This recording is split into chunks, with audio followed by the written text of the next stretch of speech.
After a push from President Trump, NATO leaders have agreed to increase their defense budget to 5% of GDP. Prashant is standing by with more on the significance and impact of this landmark decision. Prashant, President Trump taking credit for this, but in effect, what does this now mean as far as this NATO bloc is concerned? What does it mean for defense spending and defense companies? Oh, absolutely. It is a historic shift in European security policy. At the just concluded NATO summit in The Hague, the alliance's European members have agreed to dramatically boost defense spending over the next decade or so. A move which was hailed as a quantum leap for collective security by NATO's Secretary General Mark Rutte.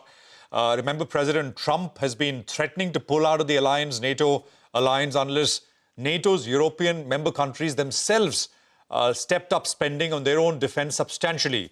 Looks like the threats have worked. So NATO's 30 European members have made a big commitment to ramp up their defense spending through to 2035. What, of course, is also in the background is the looming threat of Russia, as many European leaders have said. That country's invasion of Ukraine, as we all know, 3 years back, has meant that EU countries, which have long depended on the US, are now turning inward. In the official communication, NATO leaders pledged, and I quote, allies commit to invest 5% of GDP annually on core defense requirements as well as defense and security related to spending by 2035, end of quote. This is more than double the previous target and marks the most significant hike in over a decade. The new commitment is split into two essential categories. At least 3.5% of GDP will go towards core defense, troops, weapons, military operations. Up to 1.5% of GDP will be allocated for broader security needs, including cyber defense, critical infrastructure protection, and energy security. Notably, remember, Spain withheld from this commitment, citing economic constraints. Well, guess what? US President Donald Trump, who has long pressured allies to spend more, responded with a warning about potential higher tariffs on Spanish goods. But overall, Trump struck a positive note on Europe, saying, and I quote, we are here to help Europe protect their countries, end of quote.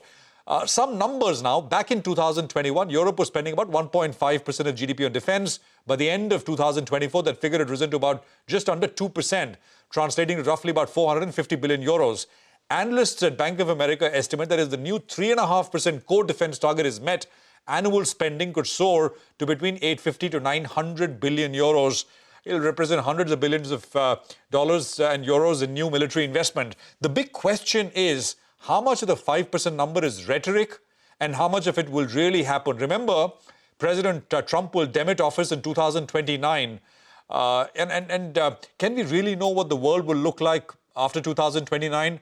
I'm not so sure. So yes, while this is a big commitment, we will have to track how much of it really comes through in terms of spending and orders. Back to you. Yes, Prashant, nevertheless, a big development there. Thanks very much for joining us. Now, India's refused to